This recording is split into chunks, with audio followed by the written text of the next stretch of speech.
Bonsoir. Un rapport commandé par Anne Hidalgo sur la refonte du périphérique préconise la réduction du périph' à seulement 2 voies. Voilà, c'était le président perplexe. Si elle continue comme ça au municipal, c'est elle qui va finir à 2 voies. Merci. Bonsoir à tous. La mairie de Toulouse a annoncé que si on voulait passer à 24 élèves par classe, il fallait créer 8 nouvelles écoles. Édouard Philippe, bonsoir. Bonsoir Madame Sublet. Alors justement, comment préconiser sérieux budgétaire et en même temps créer 8 nouvelles écoles dans ces villes? J'entends. Alors ça, c'est facile. Ça, c'est super simple. Il suffit d'optimiser les postes de fonctionnaires. Par exemple, oui. À titre d'exemple, en créant le poste de policier prof de maths. Policier, prof de maths. Policier, prof de maths. Tout à fait, c'est totalement jouable. Vous pouvez être très bien policier le matin et prof de maths l'après-midi. C'est comme pompier philosophe. Pompier philosophe, il n'y a pas des feux tout le temps. Vous pouvez très bien éteindre un feu le matin et mettre une veste en velours côtelée et aller à l'école pour donner un cours de philosophie l'après-midi. C'est tout à fait jouable. Mais attendez, mais c'est n'importe quoi. Alors, c'est un peu n'importe quoi, mais c'est tout ce qu'on a trouvé et sinon, je ne sais pas comment on va faire. Et puis les billets de train vont bientôt être mis en vente dans les bureaux de tabac. Monsieur Régis, bonsoir. Bonsoir la compagnie. Ça, c'est une super idée. Oui. De vendre les billets de train dans les bureaux de tabac. Bonne idée. Parce qu'un billet de train, quelque part, c'est comme un billet de loto. Non, mais quel rapport? Oh la vedette, quel rapport. Parce que prendre le train, c'est un jeu de hasard. T'as une chance sur 3 de gagner. Soit t'arrives à l'heure, soit t'arrives en retard, soit t'arrives pas du tout. D'accord, ok. Alors, est-ce qu'on peut savoir à quoi va ressembler ce billet de train qu'on peut acheter donc dans les bureaux de tabac? Ça va ressembler, le billet de train, comme un paquet de cigarettes. C'est un billet de train avec marqué dessus « Prendre le train tue ». Ah oui. Mais, pardon, monsieur Régis, ça n'a jamais tué de prendre le train, à ce que je sache. Jamais tué de prendre le... Oh, la vedette. Oh, elle sait même pas qu'il y en a qui sont morts en attendant un train. Moi, j'en connais qui sont morts d'ennui en attendant un Strasbourg-Vierzon. 11 heures sur le quai, 11 heures de retard. J'en connais même un type qui s'est pendu sur un Mulhouse-Dijon, qui est jamais venu. Pendu, le gars qu'il était.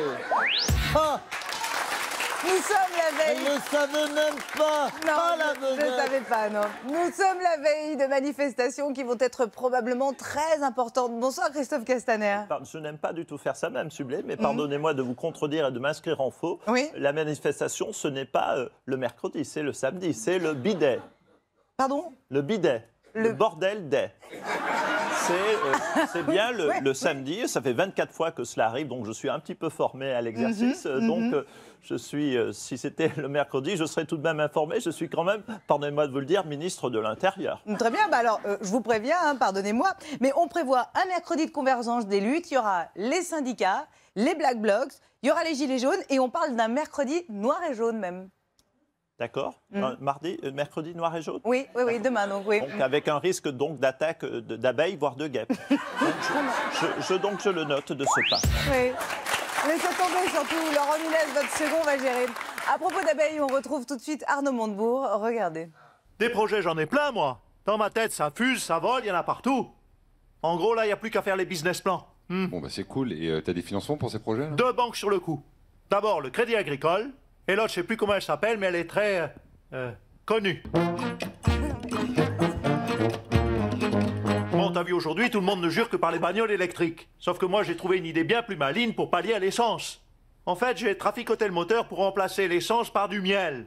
Eh bien, crois-moi, le truc, c'est qu'avec à peine une centaine de pots, j'ai réussi à avancer à peu près à 10 km/h sous la route. C'est juste un truc de dingue. Pour le nom, c'était une évidence, j'ai appelé ça l'automiel. Alors même si ça paraît basique, faut le faire. Vraiment? Tu penses? Alors tu vois, je m'attendais à ce genre de remarques. Non, mais 100 pots de miel pour un litre d'essence, c'est pas rentable. C'est l'équilibre obligé entre la nature et la technologie. Pas sûr. Hein. Les gens roulaient à l'essence, maintenant ils vont rouler au miel. Mais qui dit automiel, bien sûr, dit budget. En gros, on peut finaliser le projet avec seulement 25 millions sur la table. Et tu les trouves où? Ben avec des gars comme toi, qui vont m'aider à investir, là. Mais j'ai pas envie d'investir, moi. Ben pourquoi pas finalement? Parce que le projet est naze. Ouais, ça c'est vraiment une réponse de merde. Je te propose un plan en or et toi tu craches dessus. Non, mais je crache pas dessus, Arnaud.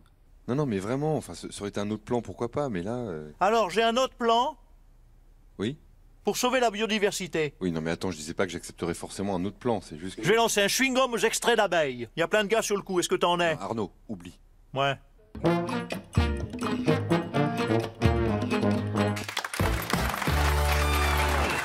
Sur les questions de biodiversité, cette semaine, 1322 experts réunis à Paris lancent une alerte rouge. Ségolène Royal, bonsoir. Oui, Alors, qu'est-ce qu'on peut faire? Qu'est-ce qu'on peut faire? Écoutez, qu'est-ce qu'on peut faire? On peut déjà commencer par changer la couleur de l'alerte. Parce que l'alerte rouge, apparemment, tout le monde s'en fout. Je ne sais pas, trouver autre chose, une autre couleur. Je ne sais, violette, voilà. On va lancer l'alerte violette. Comme ça va peut-être intéresser les gens. Les gens vont se dire, oh, une alerte violette, qu'est-ce qui se passe? Oui, bah, bonne idée. Et les experts nous alertent aussi sur la disparition du plancton océanographique. Non mais arrêtez avec... Non mais franchement, vous faites exprès ou quoi? Mais non. comment... Non mais Alexandra, les gens décrochent là. Ils sont en train de changer de chaîne. Vous voulez les sensibiliser avec le plancton qui vit à moins 8000 mètres sous l'eau. Mais forcément, personne n'en verra pas, on n'en verra jamais, on s'en fiche. Non, non, écoutez, changez-moi tout ça en décor. Mettez du panda partout. Hein? Si on veut faire chialer dans les chaumières, sensibiliser, il faut du panda. Hein, les petits vont dire, oh là là, nounours va clamser. Là, ça va bouger, hein, vous comprenez? Ouais, c'est vrai qu'il y a une injustice esthétique, vous avez raison. Hein. On trouve beaucoup plus mignon le panda en voie de disparition que l'insecte. Oui. C'est sûr qu'entre un panda et une blatte, bizarrement, on est plus attiré par le panda. Bah oui. Voilà. Oui, c'est vrai, c'est pas faux. D'ailleurs, vu le niveau d'amour que me porte Emmanuel Macron, je pense que je suis plus proche de la blatte que du panda. Allez, salut à tous et à demain sur TF1.